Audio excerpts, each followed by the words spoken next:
Jadi pendidikan itu investasi negara atau investasi keluarga?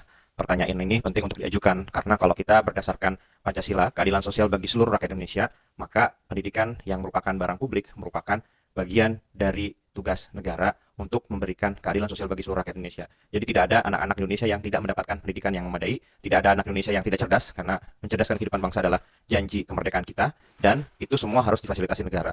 Lalu biayanya dari mana? Ya biayanya dari pajak yang dibayarkan oleh seluruh warga negara tidak terkecuali kepada bangsa ini. Nah, pajak yang dibayarkan itu dipakai untuk menggunakan pendidikan.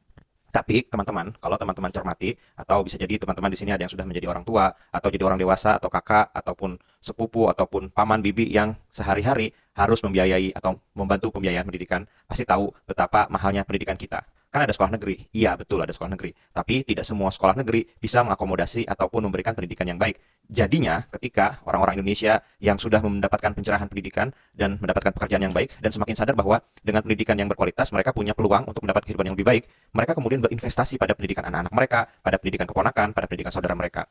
Oleh karena itu, beban investasi pendidikan ini menjadi lebih mahal. Pendidikan akhirnya menjadi investasi yang harus dikeluarkan lebih banyak oleh keluarga. Jadi kalau teman-teman punya anak, punya saudara, punya sepupu, kemudian menyisihkan gajinya, menyisihkan penghasilan untuk pendidikan, nah itu terlihat sangat wajar. Nah, kalau kita lihat misalnya laporan Kompas beberapa bulan lalu atau beberapa minggu lalu, itu juga ditunjukkan betapa biaya sekolah dasar, terutama di sekolah-sekolah swasta, itu begitu mahal. Nah, mahal ini harus ditanggung oleh setiap warga negara yang ingin pendidikannya lebih baik. Jadi, kalau kita kembali kepada prinsip awal pendidikan adalah investasi yang dilakukan oleh negara, sudah sepantasnya kualitas pendidikan kita merata. Jadi misalnya saya tinggal di pinggiran kota Bekasi, maka sekolah-sekolah dekat rumah saya punya pendidikan yang memadai sehingga saya legowo memasukkan anak saya ke pendidikan di sekolah dasar negeri misalnya. Tapi ya lagi-lagi teman-teman ini kembali kepada preferensi. Ketika bicara preferensi itu tentu berdasarkan pengetahuan, pengalaman, kemudian juga bacaan, kemudian juga berdasarkan diskusi-diskusi. Apakah kemudian kita mau memilih anak kita memasukkan anak kita ke sekolah negeri ataupun sekolah swasta? Itu preferensi masing-masing.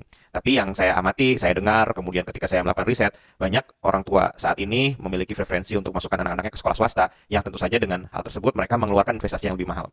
Ketika mengeluarkan investasi lebih mahal pada pendidikan, mereka punya harapan anak-anaknya menjadi lebih baik, menjadi lebih terampil, menjadi lebih relevan dengan dunia kerja, memiliki karakter yang memadai. Ada juga orang tua yang masukkan ke sekolah-sekolah agama agar anaknya menjadi anak-anak yang memiliki keteguhan dalam imannya masing-masing gitu ya. Jadi itu preferensi masing-masing. Nah, ketika bicara preferensi pribadi, akhirnya pendidikan menjadi lebih mahal dan pasar pendidikan itu termasuk pasar yang sangat mahal, teman-teman. Karena di situ orang kemudian diiming-imingi untuk mendapatkan anak yang berkualitas, anak yang berbudi luhur, anak yang bertakwa, anak yang beriman, anak yang bisa menguasai skill atau keterampilan masa depan. Akhirnya mahal. Kenapa? Karena negara tidak mengakomodasi secara optimal. Nah, silakan teman-teman kalau mau komentar.